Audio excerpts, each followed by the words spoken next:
There is a plant that once flavored every American's childhood. It grew wild across half the continent. Native Americans revered it for 10,000 years.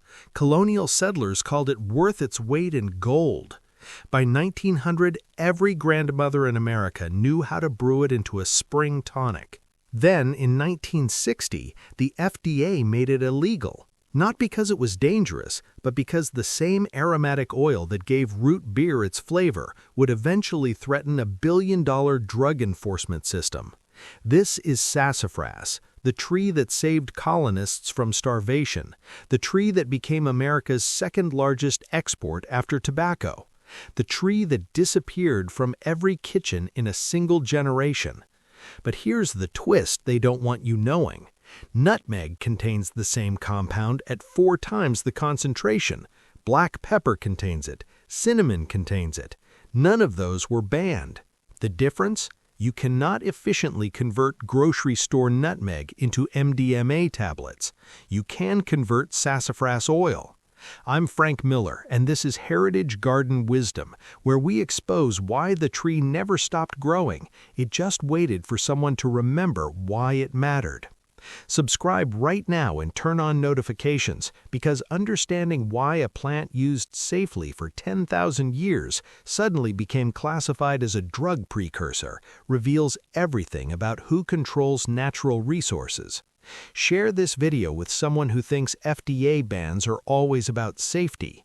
Comment below if you remember what real root beer tasted like before they switched to petroleum-based artificial flavoring.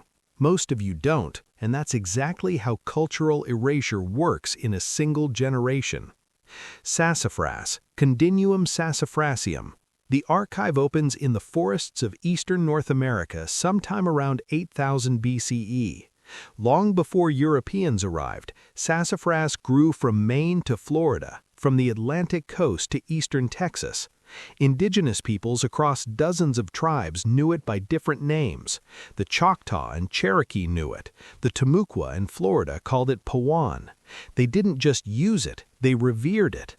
The name sassafras likely comes from Spanish adaptations of Native American terms. The Nipmuc peoples called it sasunkpamuk. In Latin, it was saxifragus, stonebreaker, because healers used it to treat kidney stones. Every part of the tree held medicine. The roots were brewed into tea for fevers, colds, and blood purification. The leaves were crushed into poultices for wounds, sprains, and insect bites. The bark was chewed for dental health, its natural oils killing bacteria and freshening breath. But sassafras wasn't just medicine or spice. It was survival food. When the English arrived at Roanoke in 1585, they reported one brutal truth. During periods of starvation, settlers survived by boiling sassafras leaves. The mucilage in the leaves provided calories when nothing else would grow. By the 1560s, Spanish explorers in Florida had learned from the Timucua that sassafras could treat dozens of ailments. French visitors documented it. English settlers tested it, and then they discovered something that changed everything. Europeans would pay anything for it. When the first sassafras shipments reached Europe in the late 1500s, they arrived at the perfect moment. A syphilis epidemic was sweeping the continent. Doctors had no cure. Patients were desperate. And here came reports from the New World of a tree whose roots could purify blood and cure disease. The aromatic smell alone was intoxicating.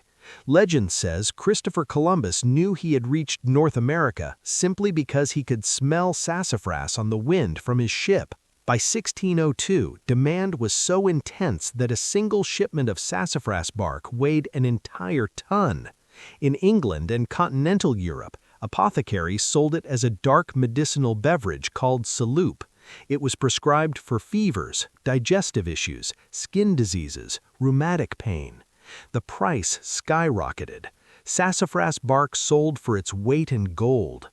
Captain Martin Pring sailed from Bristol, England in 1603 with one mission: to find sassafras. His expedition journals describe goodly groves of the tree along the coasts of Maine, New Hampshire, and Massachusetts.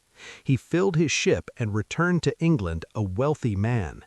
For the next 50 years, sassafras was colonial America's second-largest export after tobacco.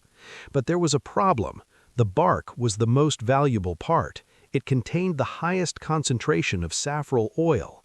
Harvesting the bark killed the tree.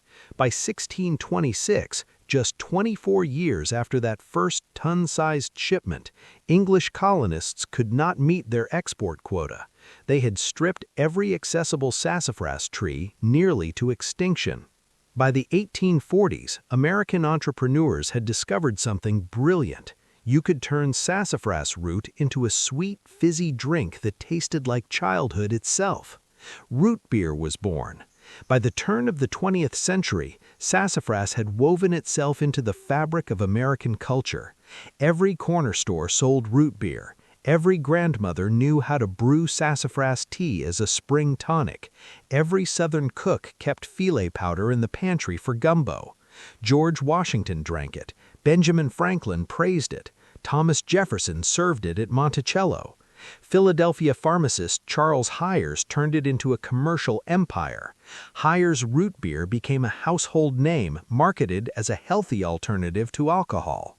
The smell, the taste, the tradition, it was as American as apple pie. Then came 1960. The FDA made an announcement. Safrole, the compound that gave sassafras its distinctive flavor, caused liver cancer in laboratory rats. The evidence looked damning. Rats given oral doses of sassafras tea developed tumors, permanent liver damage, various types of cancer. Within months, safrole was banned from all commercially mass-produced foods and drugs. The Code of Federal Regulations, Title 21, Section 189.180, declared it a poisonous or deleterious substance. Root beer manufacturers scrambled. They switched to artificial sassafras flavoring made from petroleum derivatives. The $500 million root beer industry survived, but traditional sassafras use died overnight. Within a generation, most Americans forgot sassafras even existed. Here is what the FDA did not advertise. The rats in those studies were given doses equivalent to drinking 32 bottles of root beer every single day for months, amounts no human would ever consume, even if they lived on sassafras tea. And here is what they really did not tell you. Nutmeg contains safrole. Black pepper contains safrole. Cinnamon, star anise, and basil all contain safrole. In fact, nutmeg contains 4 times more safrole than sassafras. None of those were banned. You can buy them at any grocery store right now. Why? By the 1970s, something else had emerged, something the FDA had not said out loud in 1960. Safrole is not just an aromatic oil, it is a chemical precursor. Underground chemists in the 1960s and 70s figured out that safrole could be converted into MDA and MDMA, the drugs known as ecstasy and Molly. The synthesis was not particularly complex. By the time the war on drugs ramped up in the 1970s, the DEA had a problem. Sassafras trees grew wild across the entire eastern United States. Anyone with basic chemistry knowledge could harvest the roots, extract the oil, and start cooking MDMA. The DEA could not ban the tree. It is native. It is everywhere. But they could make safrole a List I chemical, the DEA designation for substances used in manufacturing controlled substances. Think about what this means. A tree that Native Americans used safely for 10,000 years became classified as a drug precursor, not because it is dangerous in traditional use, but because it could be weaponized by people with chemistry equipment. The 1960 FDA ban was not really about cancer. It was about control, about making sure an easily accessible natural compound could not fuel illegal drug manufacturing. Mission accomplished. So one plant gets erased from American foodways while nutmeg and basil get a pass.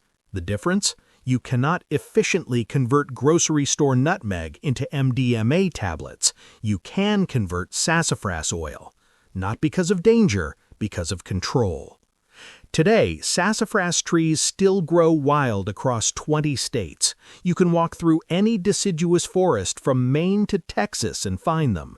In fall, their leaves turn brilliant colors: yellow, burgundy, orange. They are instantly recognizable by their three distinct leaf shapes: oval, mitten-shaped, and three-lobed. The trees do not care about FDA regulations. They do not care about DEA classifications. They just keep growing. The story of sassafras is not about a plant. It is about who controls knowledge. For 10,000 years, indigenous peoples knew how to use sassafras safely. For 400 years, it was woven into American culture. Then, in 2 decades, from 1960 to 1980, it vanished. Not because the science said it was dangerous in traditional amounts, but because bureaucracy, drug enforcement, and corporate interests aligned to make it disappear. Subscribe to Heritage Garden Wisdom right now. Comment below if you remember real sassafras root beer. Share this video with someone who needs to understand that when plants offer alternatives to pharmaceuticals or threaten control systems, they get banned. Like this, if you believe 10,000 years of safe traditional use deserves more weight than rat studies using 32 bottles worth of daily dosage.